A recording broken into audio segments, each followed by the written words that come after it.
actualidad, espectáculos, negocios, deportes, todo en TV Radio Miami, la nueva televisión.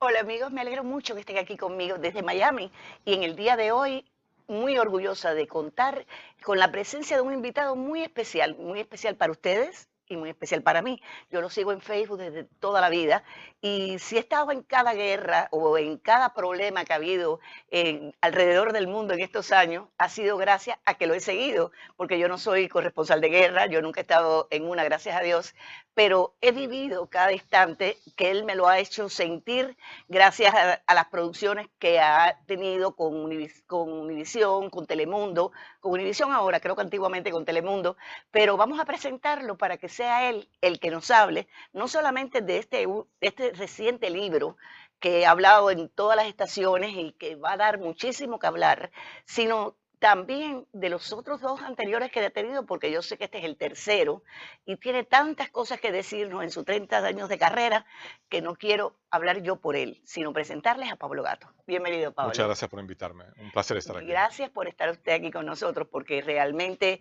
es un privilegio contar con su visita, sabiendo que tiene el tiempo tan contado, que él vive en Washington y que hoy podemos decir que gracias a que ha venido, lo podemos presentar desde Miami. Muy amable. Este libro que está llamando tanto la atención, se pronuncia sin la CH, sino sin Quiro. Sin Quiro, que se supone que es el espejismo, ¿no?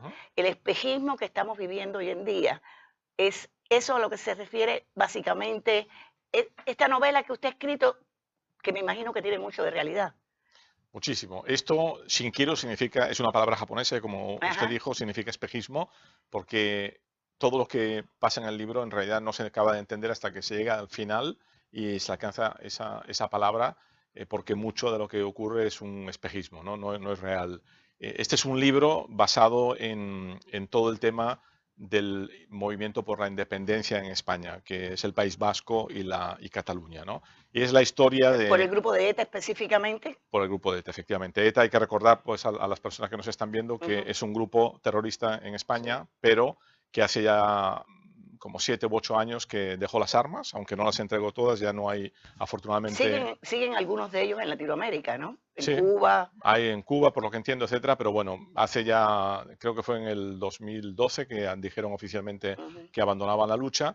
Y este es un grupo rebelde dentro de ETA, es decir, no es la ETA, es una célula rebelde que no está contenta con el proceso de paz que hay en España. Ellos dicen, bueno, nos metimos ahí para ver a dónde llegábamos, pero nuestra única meta es la independencia y no vamos a llegar a la independencia y por lo tanto crean una operación más con violencia también, pero más usando la imaginación para realmente provocar la independencia de Cataluña y el País Vasco, ¿no? Esta es la trama, pero para que eso se desarrolle entran muchos submundos dentro de la trama, como el narcotráfico, como las pandillas, como el periodismo de guerra, el espionaje, el crimen organizado, que aparentemente no tienen nada que ver entre sí, pero que al final se unen para llegar a la conclusión. Eso tiene que ver mucho con lo que usted ha vivido a través de estos años, Sin porque duda. la experiencia que tiene que haber obtenido usted al estar en tantos frentes diferentes, porque si la memoria no me falla, yo creo que usted es el periodista que más problemas de índole de países, de guerras,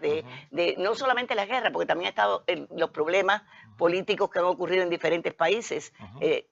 ¿Qué lugar le faltó a usted de cubrir? Bueno, me faltaron muchos, pero sí soy todavía el periodista de la televisión hispana que más guerras y conflictos ha cubierto. Efectivamente, ha estado en Siria, he estado todo lo que fue la invasión de Irak, todo lo que fue Afganistán, Kuwait, todas las guerras en el Balcán, Croacia, Bosnia, Yugoslavia, la invasión de Panamá, la invasión de Haití, la guerra Perú-Ecuador, Nicaragua, Guatemala, en fin, he estado en muchas, ¿no? Y afortunadamente estoy todavía en una pieza y efectivamente mucho de lo que recojo como periodista viene aquí. De hecho, excepto la trama en sí, el 90% de todo lo que se cuenta aquí es real. Entonces son trozos de aquí, trozos de allá, pero son gente que he conocido, gente que existe de verdad, situaciones que he cubierto y que de alguna forma las pones todas juntas. Y por eso la estrategia de la novela, o de todas mis novelas hasta ahora, es como dar una premisa, ¿no? Una célula rebelde, en este caso de ETA, quieren hacer una operación para desintegrar España, no para matar a alguien famoso, un magnicidio, no, sino para desintegrar España, ¿no? Y entonces mucha gente dirá, bueno, esto es imposible. Bueno, pues explica en detalle cómo hipotéticamente podría darse. Por eso hay tanto detalle, hay tanta información y siempre son libros como de 400, 450 páginas. Sí, tiene que ser muy interesante porque eso que usted está hablando es un movimiento que hay a nivel mundial. Ujú. Aquí mismo en Estados Unidos, California, hace tiempo que está hablando de separarse. En la Florida se ha hablado poco, pero hay algunos grupos que les ha interesado también la separación de la Florida. Es como que se busca el individualismo. ¿Cómo usted ve eso? Sí, tienes toda la razón del mundo. La gente cuando piensa en ese tipo de temas piensa en Europa. Piensa que si en España, que si Francia, que si Escocia con, con Gran Ujú. Bretaña, Italia, norte-sur, incluso Alemania y por Sí, supuesto Rusia, por ejemplo, con la guerra de Chechenia, claro. ¿no? Pero aquí, aquí hay mucho independentismo en Latinoamérica también, pero está todavía bajo el radar, ¿no? Entonces, en algunos lugares también está bajo el radar, pero basta que venga un demagogo para empezar a un poco a azuzar los ánimos de la gente para que se convierta en un problema, ¿no? Pero aquí hay movimientos independentistas en California, Sí, en señor. Hawái, en Alaska. Por ejemplo, el marido de la candidata a vicepresidenta con John McCain, Sarah Palin, era miembro del Partido Independentista de Alaska.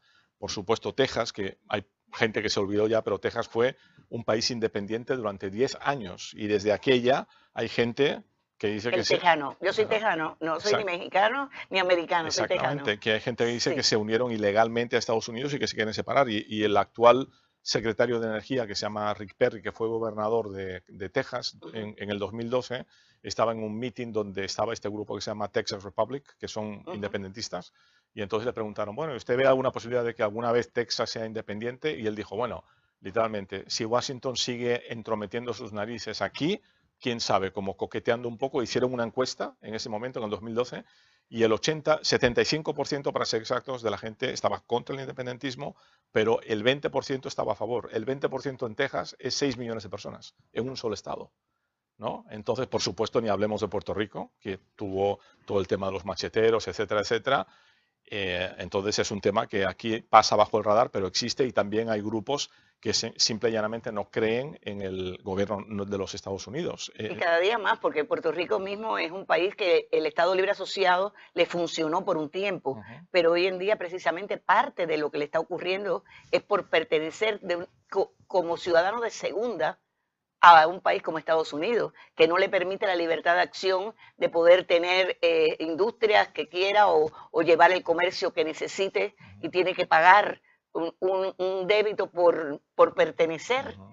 como si estuviéramos en la época de, Sí, de las eso en colonias, Puerto ¿no? Rico es un debate Es horrible, que está sí. ahí, digamos, ¿no? Incluso ha habido un movimiento armado, ha habido muertos, etcétera, etcétera, ¿no? Pero la gente no lo tiene en el radar en otros No, lugares y existe.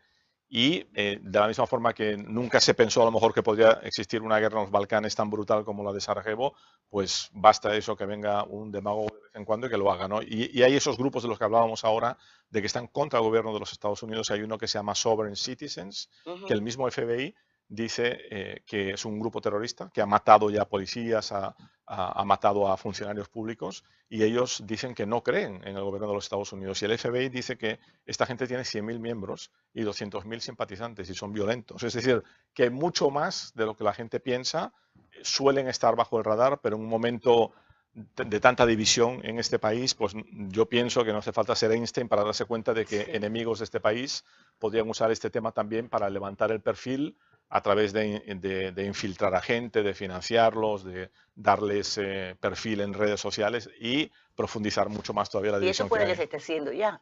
Lo que pasa es que todo va muy lento, Puede pero ser. se está haciendo porque el mismo New York, fíjate que también tiene una cierta separación eh, con el gobierno federal, Uh no -huh, está de acuerdo con el mismo caso de los inmigrantes. Hay muchos temas que están dividiendo el país uh de -huh, Estados Unidos, no solamente podemos pensar que es España, España está haciendo el ruido porque uno piensa son diferentes los de Barcelona, etcétera, pero Estados Unidos, como usted bien dice, nadie lo habla, uh -huh. pero sí está Y funcionando. en Latinoamérica también hay. En Latinoamérica también. Hay muchos países donde lo tienen, por ejemplo, A ver, México, en Chiapas, México en Yucatán, la península de Yucatán, Nuevo León.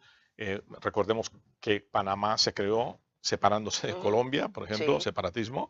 Y Colombia y Venezuela también estaban unidas. Bueno, y Venezuela tiene una zona que es la más rica. Suelen ser las zonas ricas las que se quieren separar, que se llama Zulia, que también hay movimientos independentistas. No significa que haya 1 millón de personas en la calle, pero existen, están allá y quién sabe si se pueden movilizar, digamos, Bolivia, toda la parte de Santa Cruz, también Chile, con la parte de los mapuches, incluso en Brasil hay varios movimientos independentistas y el estado de Sao Paulo, que es la parte más rica de todo el país, también hay partidos independentistas que quieren separarlo del resto de Brasil. Es decir, esto está en todas partes, no solamente en Europa. En Europa es más prominente por lo que ha pasado y están más latentes aquí, pero de nuevo, en un momento como este, pues eso, no hace falta ser Einstein para darse cuenta de que es una grieta que se puede utilizar para dividir más. Por eso yo pienso que es importante hablar del tema para que la gente Claro que esté sí. más consciente de lo que pasa, ¿no? Usted que está en Washington, que está ahí, como dicen, mamando de la noticia, que sabe exactamente lo que está ocurriendo, ¿usted cree que esta separación que ha habido entre los dos partidos principales,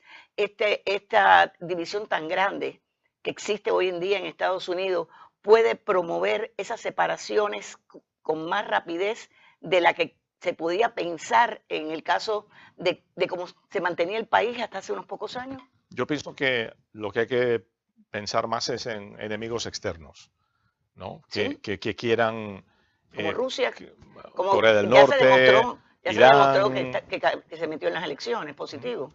Entonces, utilizar este tipo de cosas para, pues, para crear noticias falsas, para crear, como hicieron con temas de minorías o como temas del Islam en Estados Unidos, incluso creaban una página a favor de un tema en una página a otra y que convocaban manifestaciones el mismo día en el mismo lugar y a la misma hora para que se confrontaran, ¿no? Entonces, es más bien, yo pienso, aunque existen aquí, obviamente, y nadie hace falta que los animen porque están allá, creo que es más bien que alguien promueva ese tema y como que eche leña al fuego para que puedan tener más perfil del que tienen ahora, ¿no? Yo le quería hacer una preguntita de actualidad.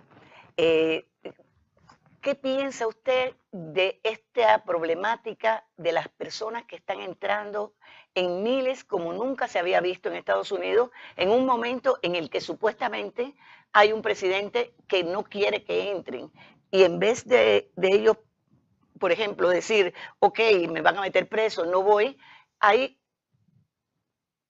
un chorro de personalidades de todas clases, de Guatemala, Honduras, de todas partes, que están entrando por miles y miles. ¿Eso es prefabricado o usted piensa que es de verdad por la necesidad? Siempre hubieron personas que vinieron, pero nunca en la cantidad que están entrando ahora. Bueno, ¿por qué? Yo lo que digo es que cualquier país del mundo tiene derecho a tener unas fronteras seguras Claro. y a decidir quién entra y quién no entra al país. Eso es un Sí, derecho de cualquier país claro. soberano, digamos, ¿no? Dicho esto, hace 10 años aquí entraban 2 millones de indocumentados al año. Ahora entran como 300.000. Es decir, son poco más del 10% de los que entran antes. Entonces, la idea de que están entrando más no es verdad. No es cierto. No es cierto. Ahora sí hay una crisis humanitaria ahora de una corriente de familias que están llegando de Centroamérica, pero cuando ves en general el tema, no es verdad. No están entrando más que antes, están entrando bastantes menos, ¿no?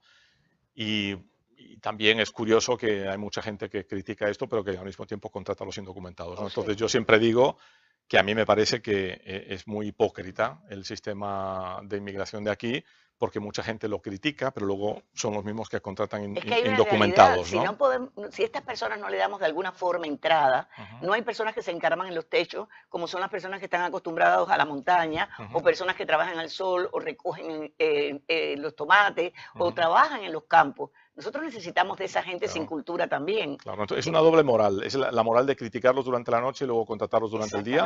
Y entonces hay una forma facilísima de solucionar este tema. O sea, si tú lo que quieres realmente es acabar con la inmigración de indocumentados en este país, dices, señores, a partir de mañana a la primera persona que le contrate un indocumentado son $1 millón de multa.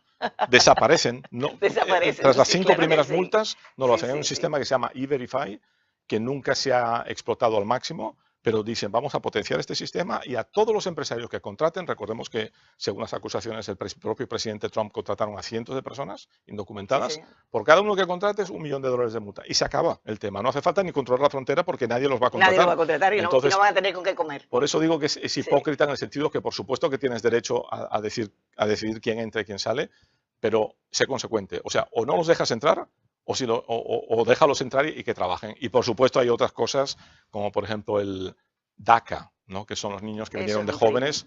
Eso es un crimen. Eso es una injusticia muy grande y además es un perjuicio para este propio país. Y el TPS, por ejemplo, tú no puedes deportar a una persona, en mi opinión, que lleve 20 años viviendo aquí y que le has permitido estar aquí, que tiene una familia aquí, que a lo mejor está casado ya, que tiene hijos, que están completamente integrados. O sea, Como la chica que metieron presa 5 meses, no sé si oíste la noticia, la hermosa, es DACA, tiene 28 años, llegó aquí a los 4, está casada con un norteamericano, le dieron permiso para viajar hasta México y volver el mismo día en su avión y la metieron preso durante 5 meses.